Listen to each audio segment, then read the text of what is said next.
Hey everyone, welcome to week 2 of October, and so week 2 of spooky season and Halloween stuff and fall. I love this season, and so stay tuned after this Devo because I have some exciting announcements to tell you.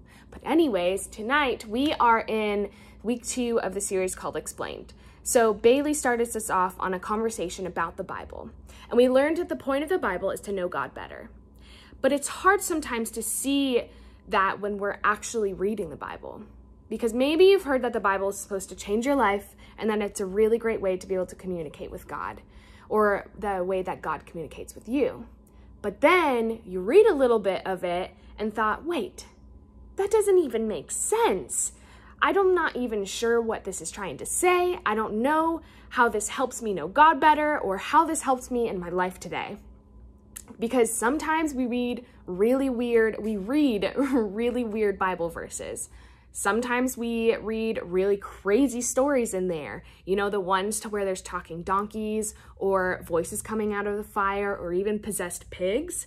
And sometimes there's commands that don't make any sense because we have one in Leviticus that tells you not to wear clothes with 2 different fabrics. So I can't be wearing this shirt because it's half cotton and half polyester. So that's not something that's really relevant to our lives today. And I think sometimes when it comes to the Bible, we also just randomly pick a place in the Bible to start reading, and we try to figure out how what we're reading applies to our lives. Or we just are trying to understand it without any context or background or details of why it was written or who it was written to. And because of that, we struggle to understand what it meant when it was written and what that means for us today. And so when we don't know the whole story, we don't understand the point of what we're reading. We don't understand the message or the heart or the purpose behind it all. And that sometimes leaves us feeling like maybe some of the things that we've heard about the Bible before, about how it could be a really great tool of getting to know God better, like we heard last week, or how it might change our lives, might not be all that true for us personally. And so how do we read the Bible to get that feeling or get that experience? Is there something that we're missing that we're not doing? Is it because I'm wearing 2 different fabrics here? Or do I need to be a Bible expert to understand what's going on? And I will say, disclaimer, I have been through 3.5 years of the Bible and I still don't understand it all. So you do not need to be a Bible expert to understand things in the Bible.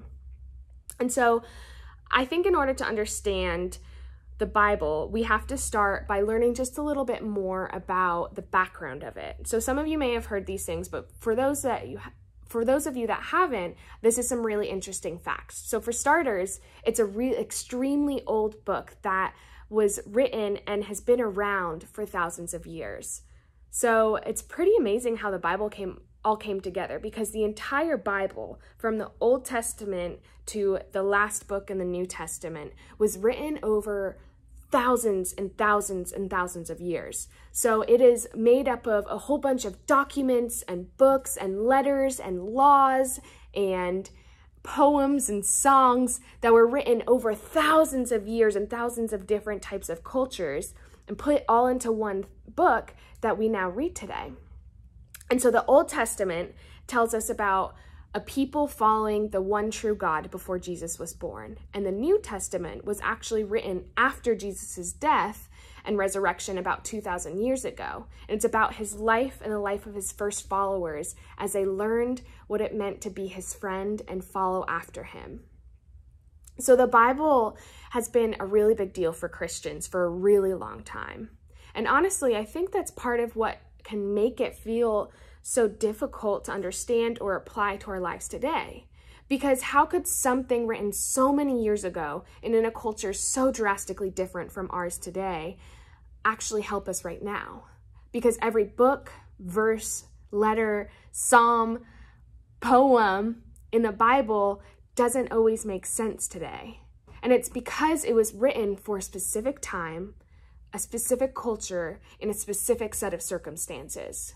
And you can imagine how different life was in the ancient Middle East, the ancient Middle East than it was today. And it doesn't mean, though, that we have to throw it all out just because it doesn't make complete and absolute sense to us right now. Because the Bible actually has a ton of value and importance. And one of the best things that we can do to understand scripture and to apply it to our lives is to actually put everything in context. So that means to learn more about who wrote it, why they wrote it, when they wrote it, and who they were writing to. And so let's look at an example here. So we're going to be in the book of Philippians, chapter 4. And so this is a letter that somebody in the New Testament called Paul actually wrote to people in the ancient city of Philippi. So in this letter that he was writing, he made this statement: "For I can do everything through Christ who strengthens me." Let me read that again. "For I can do everything through Christ who gives me strength or strengthens me." So this verse is something that I've seen on coffee mugs. It's something I've seen on those canvases that you could put on your wall. I've seen it in Instagram bios. I've seen it as tattoos that people have on themselves. But if we try to look at this Bible verse literally at face value, just reading this out of context to what Paul was saying, it doesn't make a ton of sense, because I can't do everything through Christ. I mean, I can't fly, I can't teleport, although I really wish I could. It would make it a lot easier to go places. Anyways, I can't get straight A's just because I read this Bible verse and agreed with it. And if we take this verse by itself, without any context to what Paul was saying, we don't see the whole story. And in fact, it is the way people have ended up totally misusing and misunderstanding a lot of verses in the Bible, because they didn't understand the whole story. But if we take a step back and we look at the context or the background of what Paul's life was when he was writing this letter, you'd see that he was actually writing to a church in Philippi from prison after being arrested for his faith. So after being arrested for believing that Jesus was the Messiah, that was the one true God. And so in this part of the letter, Paul was thanking the church of Philippi for sending him some financial support and acknowledging their kindness that they were sending along to him. And so at the same time, he assured them that they didn't need to feel obligated to send more money, because Paul was letting them know that he'll be okay whether he has a lot or a little. So he's like, I've had a full stomach and a hungry one, and I have learned to be content either way. So if we see the Bible verse in that context, we'll see that this section is really about contentment. And Paul is letting them know that he has figured out how to be peaceful and content with his life, whether there is good or bad things going on. So how can Paul, in prison, in a really bad place, find contentment even though he has very few things going his way? So if we look back at that verse, we'll see what it says. So for I can do everything through Christ who gives me strength. So Paul was dependent on Jesus. His close relationship with Jesus gave him the power and strength to persevere and find peace, even when things were tough. So the point of this verse isn't so much of we can win this game because God is on our side. It's more of, because of Jesus, we can be okay, whether we have a lot of money or a little, whether life is going our way or not. We can turn to our attention away from our circumstances and onto Jesus. And in turn, we can find peace through him. So do you see how the verse changes as we discover the whole story or context? It helps us understand it better and helps us know what we are supposed to do with that, how we can apply that to our lives today. Because you see, guys, when you know the whole story, when you know the context, things just start to make more sense. Without background and a bigger picture behind the words in the Bible, we're just guessing at what we're supposed to learn from it. And guys, don't miss this. Don't miss this here, because if what we said last week is true, if the point of the Bible is to get to know God better, then it is just too important to guess at what's going on in there. If we miss the backstory, if we miss the big story or the big picture, we run the risk of missing out on understanding the God behind it all too. So instead of being overwhelmed by what we don't understand, let's look at what we can learn from context here. So the next time you come across a verse that you don't understand, or you're having a hard time understanding what it means for your life, let's try asking a couple of questions. So one, let's try asking, who wrote this and who were they writing to? So if we begin to understand who the author was and who they were writing to, we could try to better understand what was going on to motivate the writing itself. So let's look at number 2. Why was this written? If we want to know what something in the Bible means for us, we should try to better understand why it was written in the first place. So was it a simple detail that was just very specific to the culture 2,000 years ago, or was it a piece of wisdom that we can apply to the way we live life today? And then 3, is it helpful to me right now? So sometimes you'll come across things in the Bible that might not seem helpful to you right now. It doesn't mean that God doesn't have a purpose for what you're reading or that it won't be helpful someday. It just may not be a helpful answer, a helpful encouragement or solution that you need in that moment. And so don't stress about trying to figure out exactly how you're supposed to apply every part of what's going on that you're reading to what you're experiencing right now.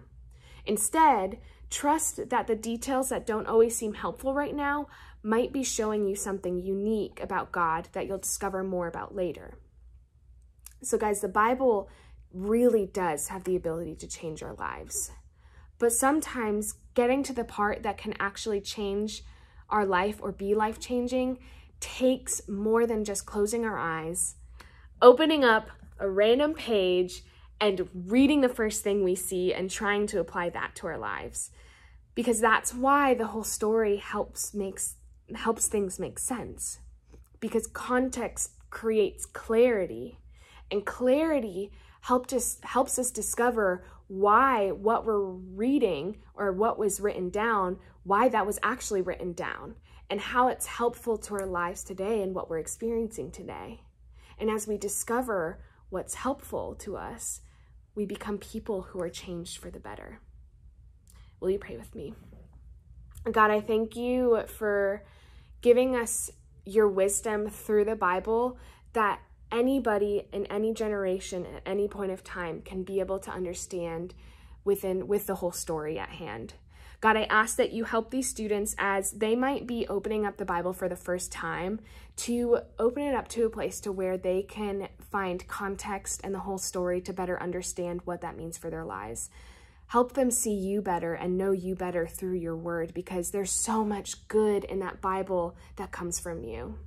God, I ask that as they're in small groups today, talking about you and talking about the Bible and how to be able to understand that better, you help them through that and you guide them through that conversation.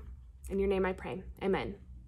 Okay guys, so the announcement that I'm really excited to tell you is that we get to have an outdoor Halloween movie night on October 25th for a Halloween party.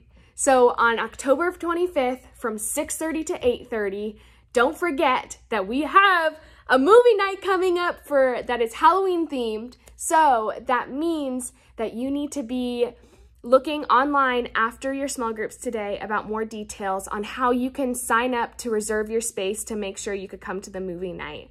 And ask your small group leaders about it, and make sure you also go online, as next week we'll be posting all of the details on how you could sign up and make sure that you're there. We're really excited to see you on that. So that is in 2 Sundays on October 25th from 6:30 to 8:30. And you'll have the details soon on how to sign up for that. Okay, enjoy the rest of your small groups, guys.